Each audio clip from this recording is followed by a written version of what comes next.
The bitter taste of lukewarm coffee lingered on my tongue as I stared at my reflection in the cafe window, practicing what I hoped looked like a confident smile.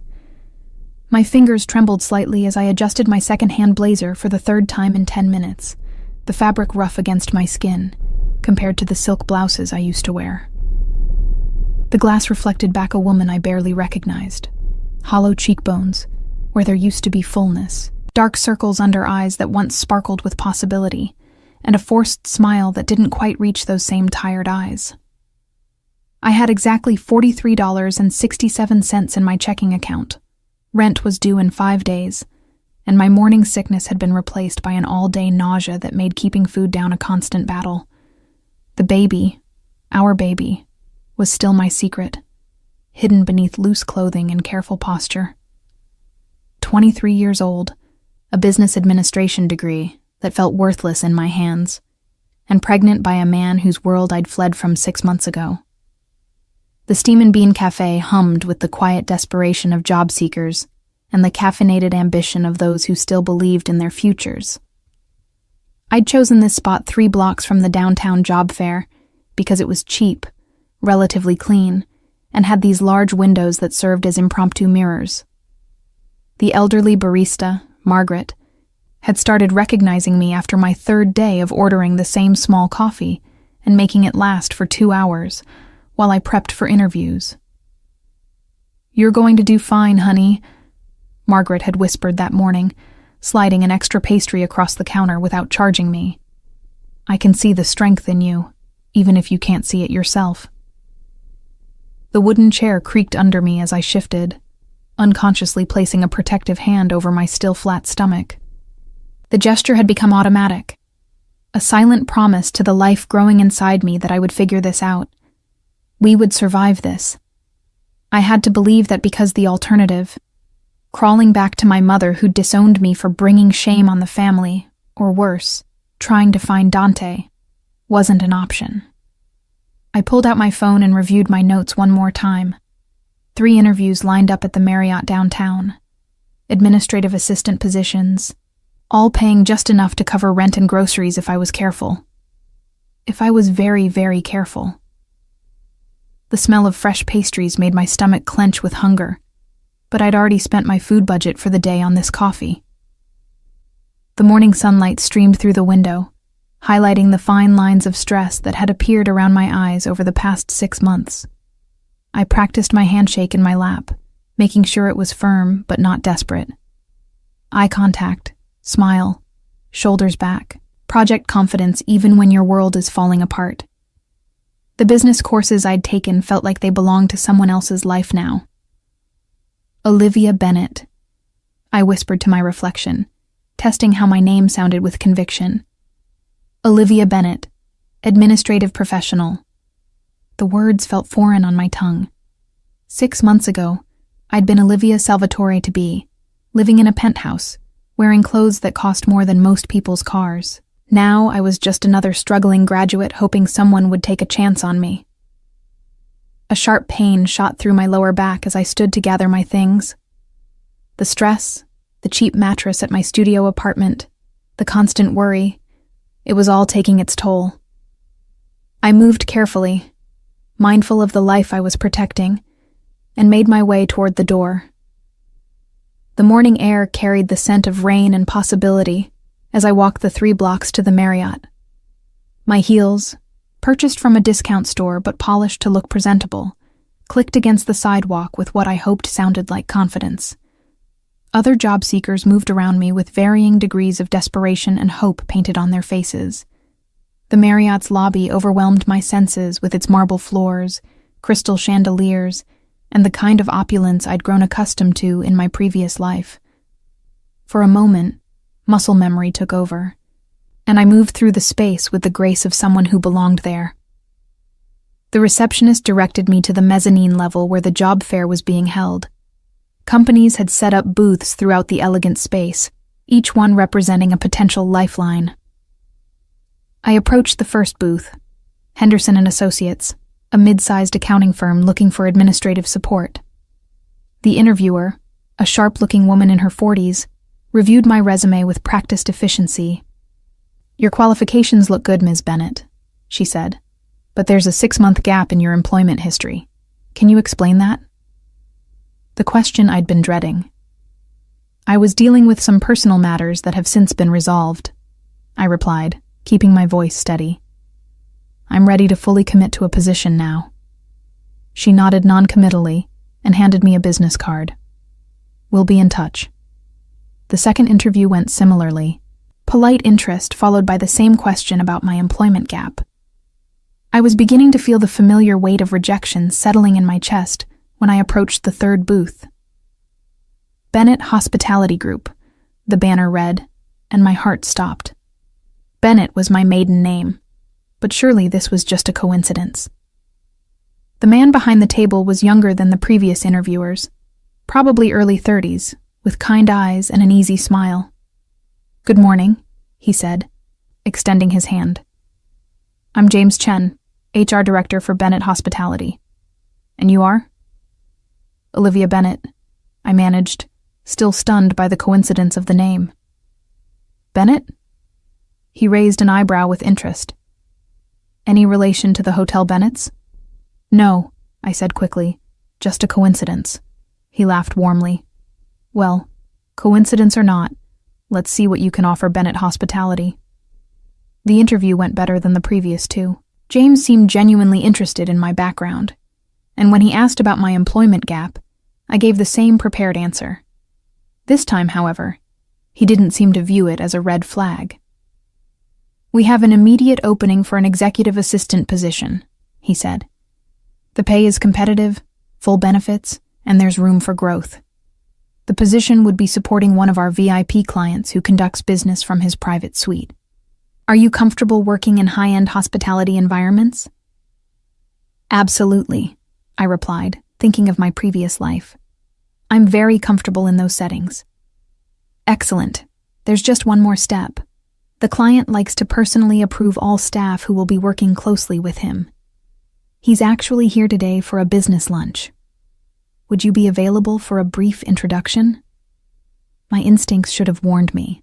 The too good to be true nature of the opportunity, the personal approval requirement, the way James seemed almost too eager to move forward. But desperation has a way of drowning out intuition, and I needed this job more than I needed to listen to the small voice telling me something wasn't right. "Of course," I heard myself saying. "I'd be happy to meet with him." As James led me toward the private dining area of the hotel, I caught my reflection one more time in the polished brass doors.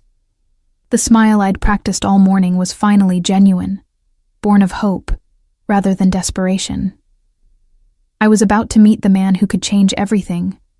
I had no idea how right I was.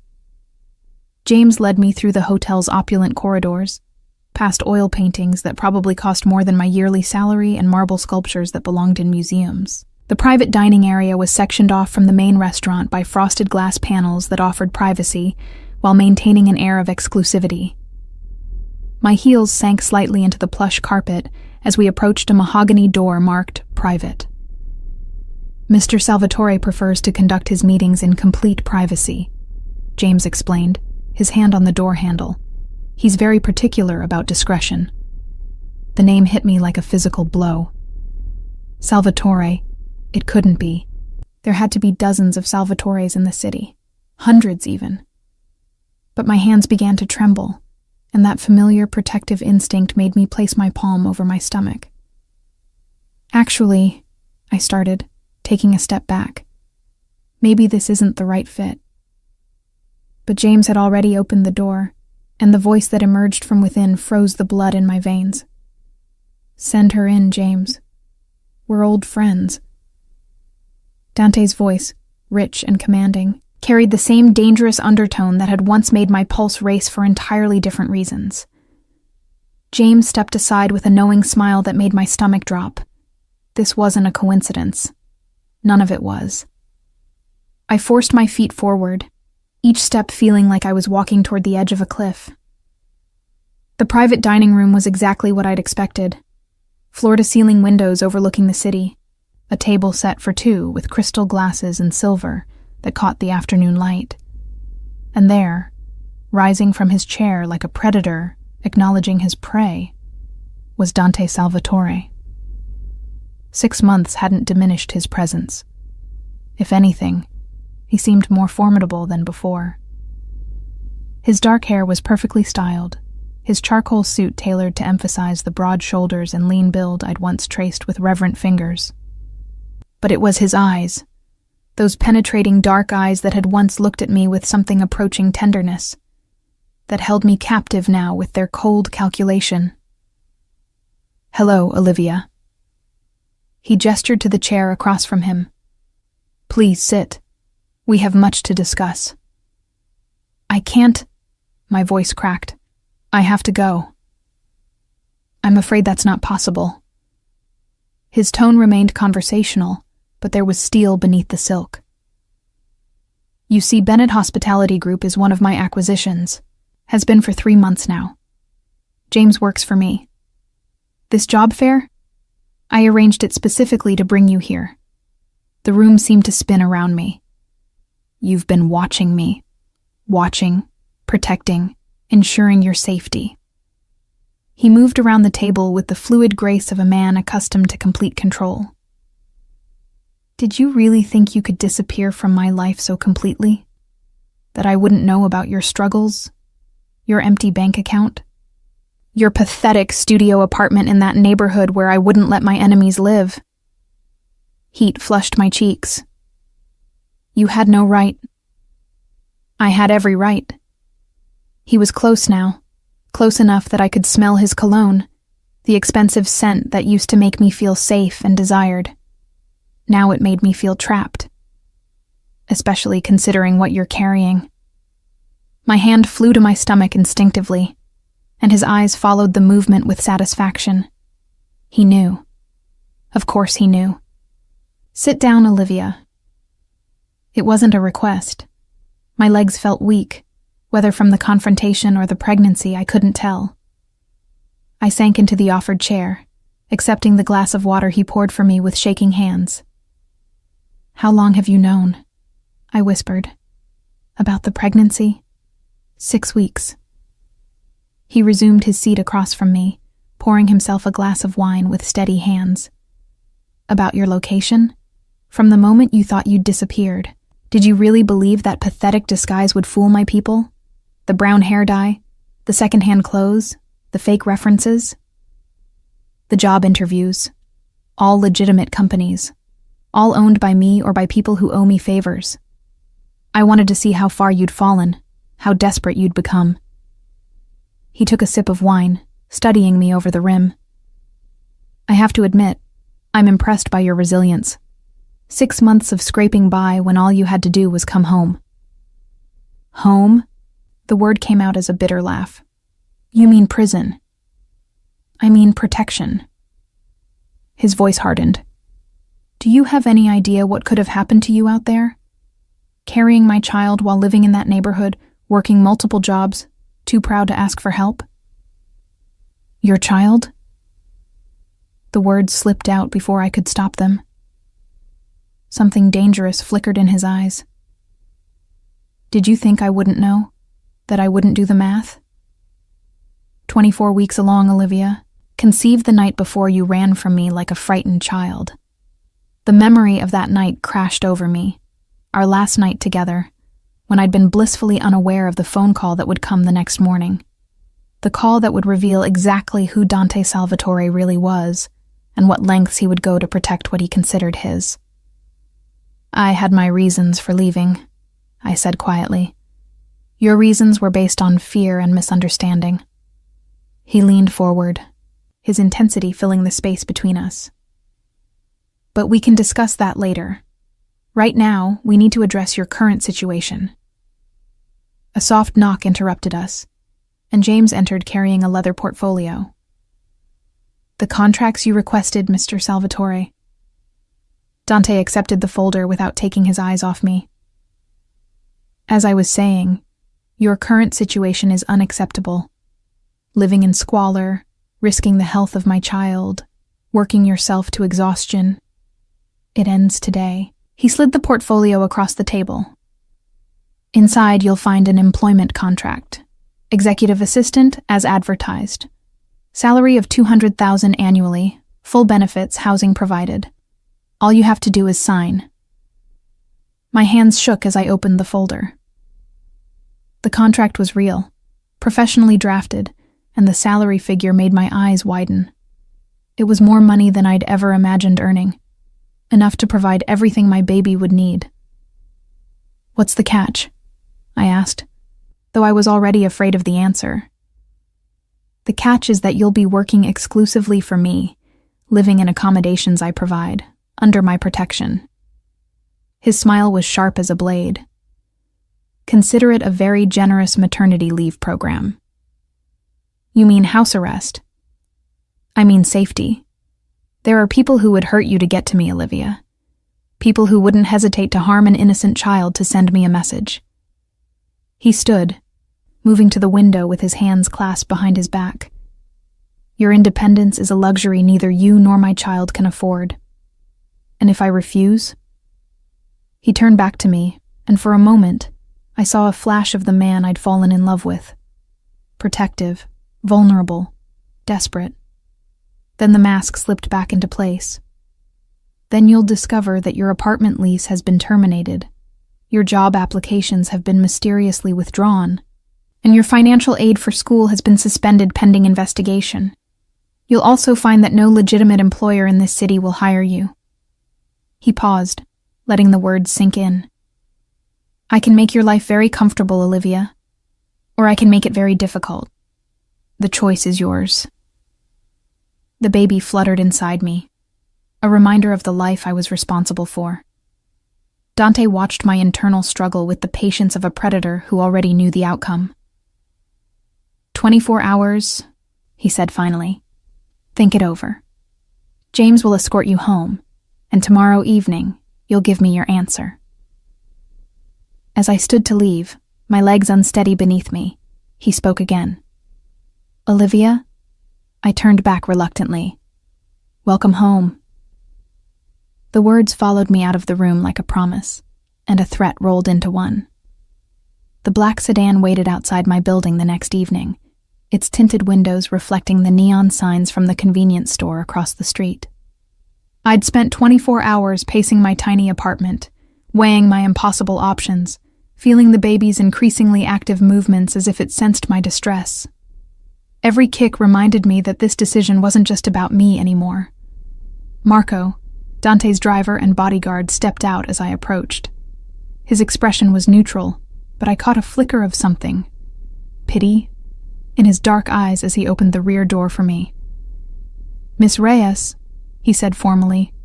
Using the surname I'd been hiding behind, "Mr. Salvatore is waiting." The drive to the penthouse took us through the city's most exclusive district, past buildings where I'd once attended charity galas and business dinners as Dante's companion. The irony wasn't lost on me that I was returning to this world through the service entrance of my former life. The penthouse occupied the entire 42nd floor of the Meridian Tower, a testament to Dante's empire that stretched far beyond legitimate business dealings.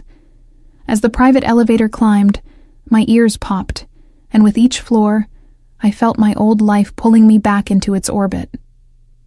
Dante waited in his study, the room where I'd first discovered the true nature of his business 6 months ago.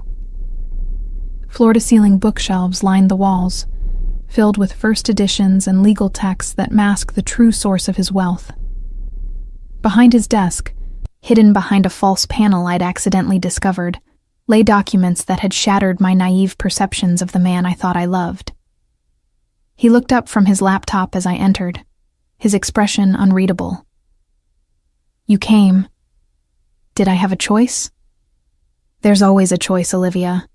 The question is whether you're brave enough to make the right one."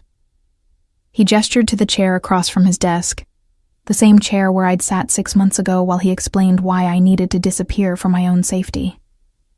I remained standing. "I want to negotiate the terms." Something that might have been approval flickered in his eyes. "I'm listening."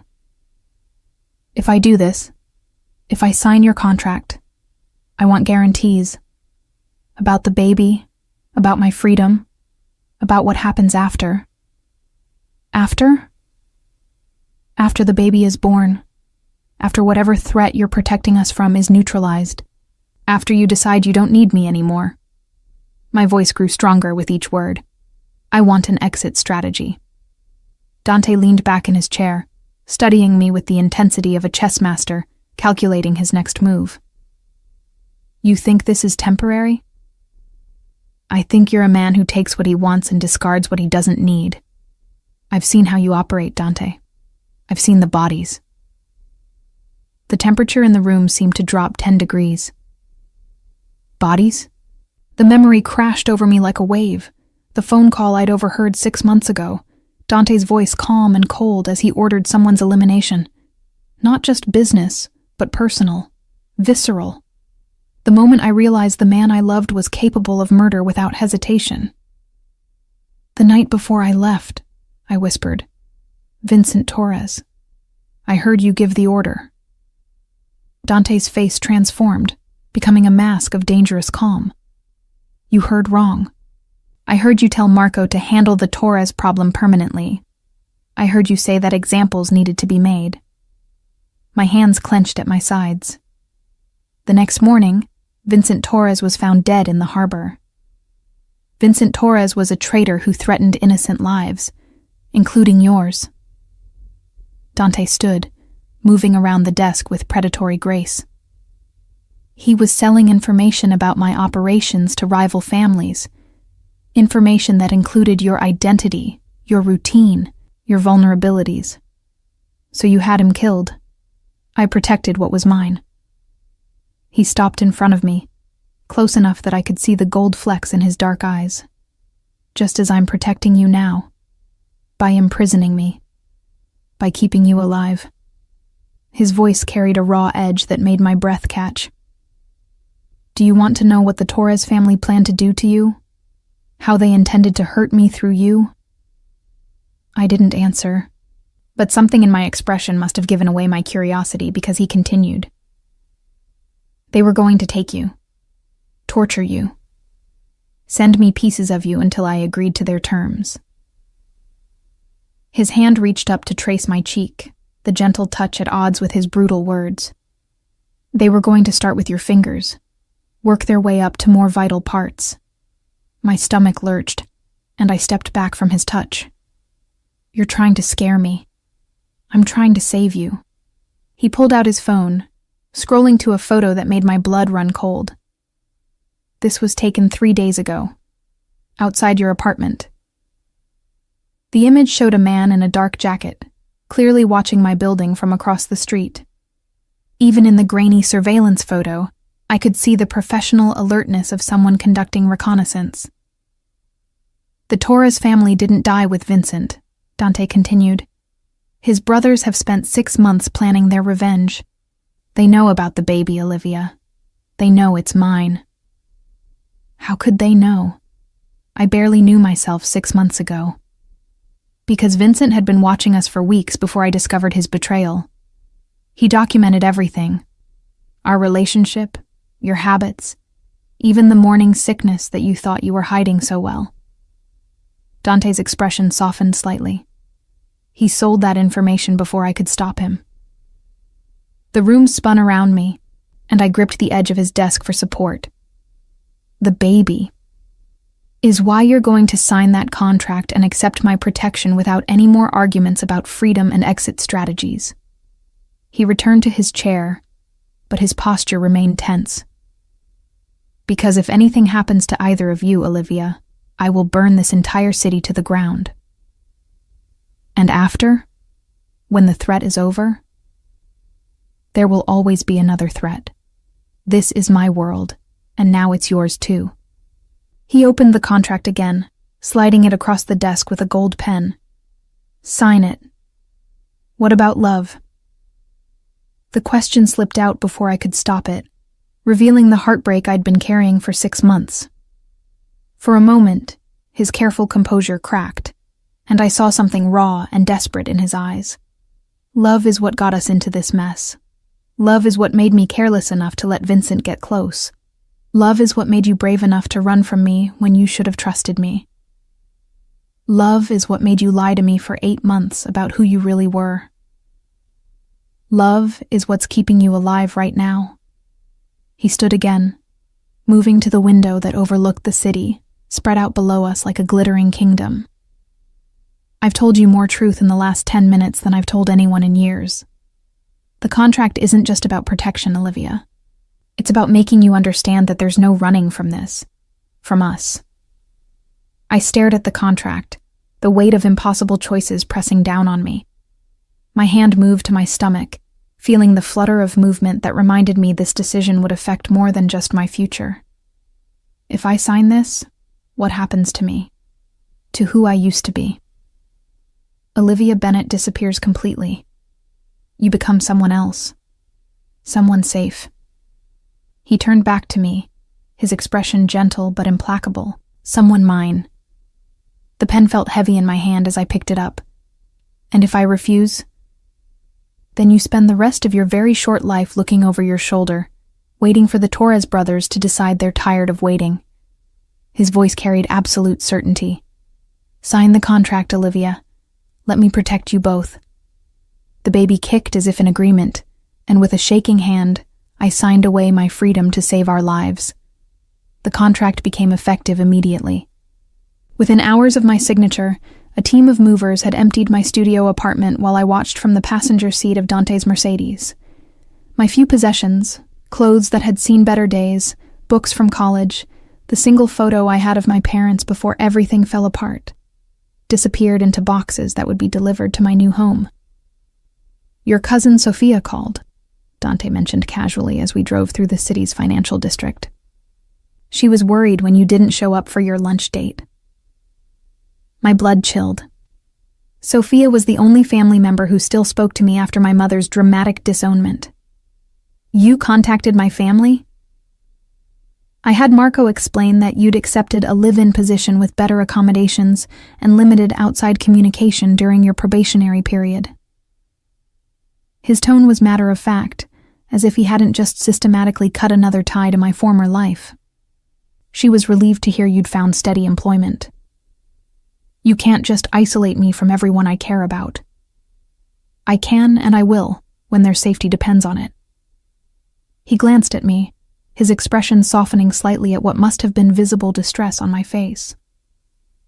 Sophia received a generous donation to her children's medical fund. Anonymous, of course. Her youngest daughter's surgery is now fully covered. The manipulation was breathtaking in its efficiency. He'd turned my family's gratitude into another layer of control, ensuring their unwitting cooperation in my isolation. You bastard. I prefer thorough. The Mercedes pulled into an underground garage beneath a building I didn't recognize. Welcome to your new home. The building was elegant, but understated, the kind of place that whispered wealth, rather than shouting it. The elevator required a key card to access the upper floors, and when the doors opened on the 28th floor, I found myself in a private foyer that served only one apartment. Penthouse living has its advantages, Dante said, using his key to open the heavy oak door. Privacy, security, and most importantly, complete control over who comes and goes. The apartment was stunning. Floor-to-ceiling windows offered panoramic views of the city, while the interior design managed to be both luxurious and comfortable. It was decorated in soft neutrals with touches of warm gold, creating an atmosphere that was elegant, but not intimidating. Someone had clearly given considerable thought to making this space feel like a home rather than a prison. The master suite is through here, Dante said, leading me down a hallway lined with original artwork. I've had everything prepared according to your preferences. My preferences? You always complained that your apartment got too much morning light. These windows face west, so you can sleep until noon if you choose. He opened a door to reveal a bedroom that took my breath away. The mattress is memory foam, extra firm, the way you liked it. The bathroom has a soaking tub deep enough for you to float in. The attention to detail was unsettling. These weren't educated guesses. They were intimate knowledge gathered over months of careful observation. In the walk-in closet, I found not only my old clothes, but an entirely new wardrobe in my exact size, including maternity wear in styles I would have chosen for myself. "How long have you been planning this?" I asked, running my fingers over a cashmere sweater that probably cost more than my monthly rent. "Since the day you left." He leaned against the doorframe, watching my reaction. "I've spent 6 months perfecting every detail, ensuring your comfort and safety. And if I had never agreed, if I'd chosen to struggle on my own, then all of this would have been wasted effort." His smile was sharp. "But I know you better than you know yourself, Olivia. I knew you'd eventually see reason." A wave of nausea washed over me, whether from pregnancy or the claustrophobic realization of how thoroughly planned this all was. I couldn't tell. I sat heavily on the edge of the massive bed, feeling the mattress contour to support my body exactly as he'd promised. "I need some air," I said weakly. "The balcony doors are through here." He led me to French doors that opened onto a private terrace overlooking the city. The evening breeze carried the scent of rain and car exhaust, the familiar smells of freedom I was already beginning to miss. "Beautiful view," I said, gripping the railing. 28 floors up. Too high to jump, but perfect for watching the world below. His voice carried a casual menace that made my skin crawl. "Not that you'd ever consider anything so foolish, especially in your condition." I turned to face him, studying the man who had once been my entire world. "Do you enjoy this? Having this much control over another person's life?" "I enjoy keeping you safe." He moved closer, his presence overwhelming in the confined space of the balcony. "I enjoy knowing that when I wake up tomorrow, you'll still be alive, that my child will be born healthy and protected. Your child. Always your child. What about what I want?" "What you want is irrelevant when weighed against what you need." His hand came up to cup my face, the gesture tender despite his harsh words. "You need security, medical care, protection from threats you can't even imagine. You need someone strong enough to make the hard decisions when you're too emotional to think clearly. I need my freedom." "Freedom is an illusion, Olivia. You were never free. Not when you were with me before, not during these past 6 months of struggling alone, and not now. The only difference is that now your cage is gilded and your keeper loves you." The words hung between us like a confession and a threat. Before I could respond, the sound of a key in the front door interrupted us. "That will be Maria," Dante said, stepping back from me. "She'll be handling your day-to-day needs, meals, appointments, anything you require." An older woman entered the apartment carrying grocery bags, her expression warm but professional. She looked to be in her 50s, with kind eyes and the efficient manner of someone accustomed to caring for others.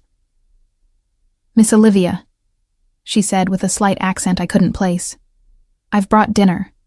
The doctor said you need to eat more protein." "Doctor?" I looked between Maria and Dante. "Dr. Chen will be by tomorrow for your first appointment. She's the best obstetrician in the city, and she'll be monitoring your pregnancy from now on." Dante checked his watch. "I have a business dinner tonight, but Maria will get you settled." "You're leaving?" "I'm giving you time to adjust."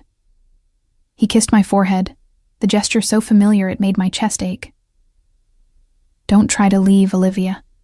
The building has excellent security, and my people have strict instructions about your safety."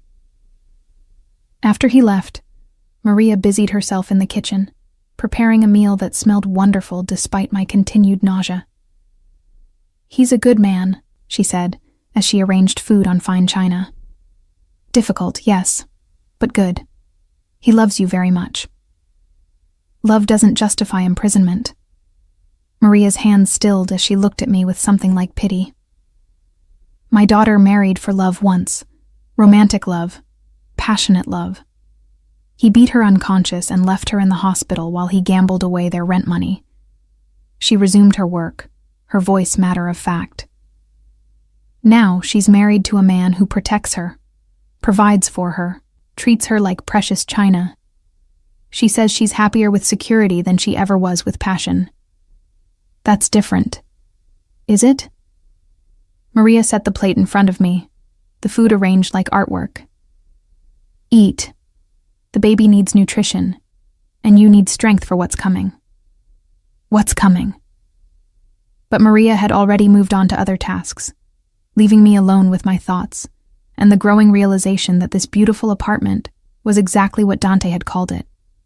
A gilded cage, perfect in every detail except for the one thing that mattered most. I was trapped, and the man who claimed to love me held the only key.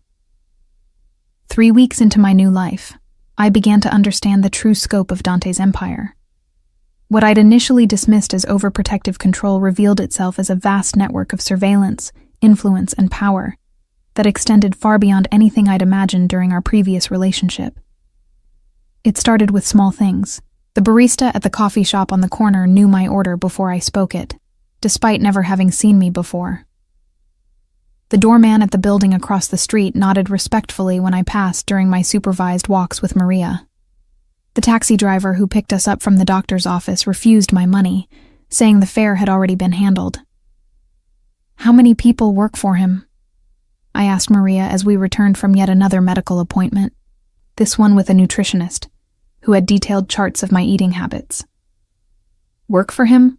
Or work with him? Maria's distinction was careful, practiced.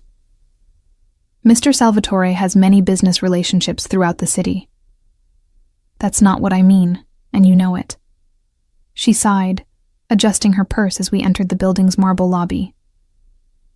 Miss Olivia, there are some questions that are better left unasked. But I was beyond caring about better judgment. The pregnancy hormones, the enforced isolation, and the growing realization of my circumstances had stripped away my patience for diplomatic non-answers. That evening, when Dante arrived for his nightly check-in, I was ready for confrontation. I want to know exactly how large your operation is, I said without preamble as he entered the apartment. He paused in the act of loosening his tie, studying my face with the calculating expression that had once fascinated me and now made my skin crawl. That's a dangerous question. I'm already in danger. I'm carrying the child of a man whose enemies want to use me as leverage. The least you can do is tell me what I'm really dealing with. You're dealing with protection and security. Nothing else concerns you. Everything concerns me. The words exploded out of me with months of suppressed frustration. I can't go anywhere without being watched. I can't make a phone call without someone listening. I can't even order takeout without it being vetted through your people. I'm living in a beautiful prison, and I don't even know who the warden really is. Dante set down his briefcase with deliberate care, his movements precise in the way they became when he was controlling his temper. You want to know who I am? You want the complete truth? Yes. Are you certain? Because once you know, there's no going back to comfortable ignorance. The baby kicked inside me, as if sensing the tension in the room. I placed my hand over the movement, drawing strength from the life we'd created together. I'm certain. He moved to the bar cart, pouring himself 2 fingers of whiskey before speaking. I control 70% of the import business on the eastern seaboard. Not just the legitimate imports, everything. Drugs, weapons, art, people. If it comes through a port from Atlantic City to Boston, I get a percentage. People? Human trafficking is lucrative, though not my preference. I focus primarily on high-end goods and pharmaceuticals. He took a sip of whiskey, his tone as casual as if he were discussing stock portfolios. I employ approximately 300 people directly, with another 1,000 who work for businesses under my umbrella. Politicians, judges, police commissioners, they all owe me favors or receive regular compensation for their cooperation. The room spun around me as the true magnitude of his operations sank in. 300 people. 300 people who depend on me for their livelihoods, who trust me to make decisions that keep them alive and their families safe. He moved closer, and I caught the familiar scent of his cologne mixed with something darker, the weight of power and violence that clung to him like smoke. Including you. I never asked for this protection. You never had to. The moment you conceived my child, you became part of this world whether you wanted it or not. His hand reached out to touch my stomach, the gesture possessive and gentle simultaneously. Do you understand now why running away was pointless? Why your little apartment and minimum wage jobs were never going to keep you safe? What about the Torres family? Is that threat even real? His expression darkened. Show her, Marco. I hadn't heard the other man enter, but Marco materialized from the foyer, carrying a manila envelope. Inside were photographs that made my blood run cold. Surveillance shots of me taken over the past month, including ones from this very apartment through a telephoto lens. They've been watching you since you moved in here, Dante explained, waiting for you to establish a routine, looking for vulnerabilities in our security. How is that possible? This building is supposed to be secure. Security can be compromised if you have enough money and motivation. He pulled out another photograph, this one showing a man in maintenance coveralls entering the building. Miguel Torres, Vincent's youngest brother. He got hired as part of the cleaning crew 2 weeks ago. What does he want? What they all want. To hurt me through you. Dante's voice carried a cold rage that made me step back instinctively. But yesterday, Miguel made a mistake. He got impatient and tried to plant a listening device in the apartment directly above this one. What happened to him? He's no longer a concern. The casual way he said it, the dismissive tone that treated another human life as a minor inconvenience, reminded me exactly who I was dealing with. You killed him. I protected what's mine. He finished his whiskey and set the glass down with a sharp clink. Just as I'll kill anyone else who threatens my family. Is that what we are? Family? You're the mother of my child. That makes you more important than family. It makes you essential. He moved to the window, looking out at the city lights. The Torres brothers have 2 choices now. They can accept that their vendetta against me will cost them everything and everyone they care about, or they can continue this foolish campaign and watch me systematically destroy their entire bloodline. And me? What are my choices? You can embrace this life and the protection it offers, or you can continue fighting against reality until it breaks you. He turned back to me, his expression softer, but no less implacable. I'd prefer the former, but I'll accept the latter if necessary. What if I tried to leave again? Then you'd discover that your new identity comes with certain limitations. Credit cards that can be frozen, bank accounts that can be emptied, documents that can be invalidated with a single phone call. His smile was sharp as a blade. I told you before, Olivia. I know you better than you know yourself. I know you'll choose our child's safety over your own pride. Maria appeared in the doorway, her timing too perfect to be coincidental. Dinner is ready, she announced. The doctor said you need to eat regularly for the baby's development. As I followed them to the dining room, I caught sight of my reflection in the dark window. The woman staring back at me looked like someone I'd never met. Well-dressed, well-fed, and completely trapped. The baby moved inside me, a reminder that every decision I made now affected more than just my own future. Dante pulled out my chair with the courtesy of a perfect gentleman, and I sat down to dinner with a man who controlled hundreds of lives and treated murder as a business expense. The food was exquisite, the conversation polite, and the cage around me tightened with every passing moment.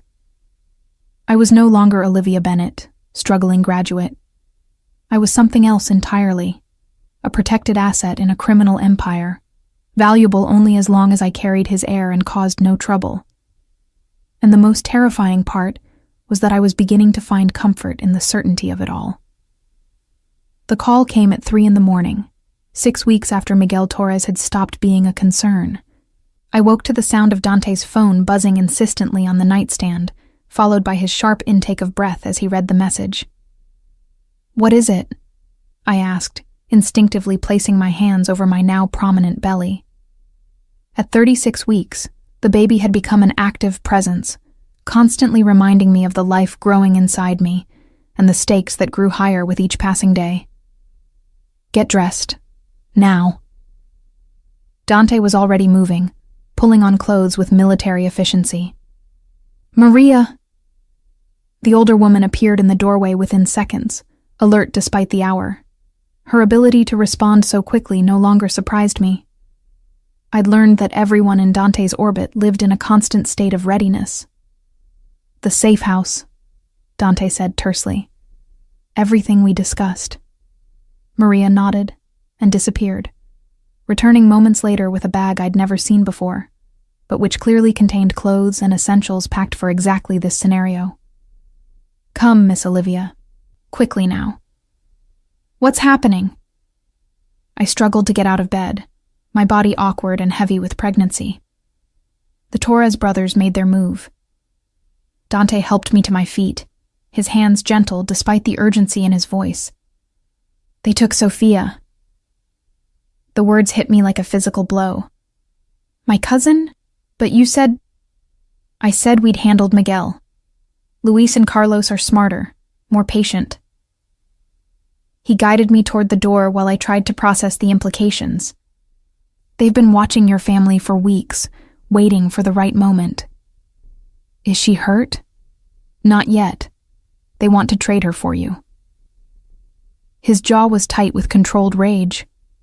They think they can force my hand by threatening an innocent woman. Then give them what they want. The words tore from my throat as we rushed toward the elevator. Let me go, and they'll release her. Dante stopped so abruptly that I nearly stumbled into him. His hands gripped my shoulders, and the look in his eyes was terrifying in its intensity. Never. I will burn this entire city to ash before I let them touch you or our child. She's innocent, her children.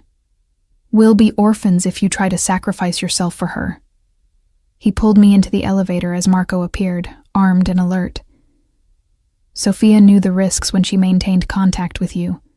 Everyone in your life became a potential target the moment you conceived my child. The elevator descended toward the garage, and with each floor, I felt my old life slipping further away. So this is my fault? This is the world we live in, the world our child will inherit. His hand moved to my stomach, feeling the baby's movement beneath his palm. Which is why there can be no half measures, no compromises, no mercy for our enemies. The garage held 3 identical black SUVs, engines running, armed men positioned around each vehicle. The level of preparation was overwhelming. This wasn't a spur-of-the-moment reaction, but a long-planned contingency executed with military precision.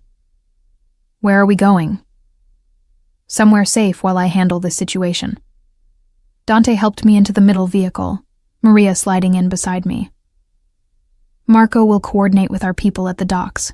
By dawn, the Torres problem will be permanently resolved. What about Sophia? Will be returned unharmed once her captors are no longer capable of carrying out their threats. His tone brooked no argument. This ends tonight, Olivia. All of it. The safe house turned out to be a fortress disguised as a suburban mansion, complete with high walls, electronic gates, and guards who tried to look like gardeners, but moved with the alertness of soldiers. As we pulled through the gates, I counted at least 8 men positioned around the property, their weapons barely concealed beneath casual clothing. How long have you owned this place? I asked, as Maria helped me from the vehicle. Since the day you signed the contract, Dante replied. I've been preparing for this possibility since the moment I brought you back into my life. The house was elegant but sparse, furnished like a high-end hotel rather than a home. Everything was functional, expensive, and temporary, a place designed for hiding rather than living. Maria immediately set about making me comfortable, bringing pillows and preparing tea while Dante established himself in what appeared to be a command center. The baby's moving a lot, I said, settling into a chair by the window. Through the bulletproof glass, I could see the city skyline in the distance, normal and peaceful, while my world crumbled around me. Stress, Maria said knowingly. The little one can sense when Mama is upset. Mama? The word felt foreign on my lips. In a few weeks, I would be responsible for another life, a child who would grow up in this world of violence and control. What kind of mother brings a baby into this? The kind who has no choice, Dante said from across the room, where he was coordinating with his people through encrypted phones and laptops. The kind who adapts to ensure her child's survival. Like your mother did? His hand stilled on the keyboard. My mother died when I was 8, shot by a rival family while she was walking me to school. The casual revelation hit me like a slap. In all our time together, he'd never mentioned his mother's death, never explained the origin of the coldness that seemed to run through his veins like ice water. I'm sorry, I whispered. Don't be. It taught me the most important lesson of my life. In this world, sentiment is weakness, and weakness gets the people you love killed. He turned to face me, his expression harder than I'd ever seen it. My father tried to keep her out of the business, tried to give her a normal life. His mercy toward his enemies, his attempts at honor and restraint, cost her everything. So you decided never to show mercy. I decided never to let anyone I cared about pay the price for my choices. He moved closer, kneeling beside my chair so we were eye level. I will not lose you the way my father lost her. I will not let our child grow up without a mother, because I was too weak to do what was necessary. A sharp pain shot through my abdomen, making me gasp and double over. Dante's hands were on me immediately, his touch gentle despite the panic in his eyes. What's wrong? I don't know. It just... Another pain, stronger this time, radiating from my lower back through my entire torso. Oh, God. Maria appeared at my side, her experienced hands checking my pulse and feeling my stomach. How far apart are the pains? This is only the second one, but...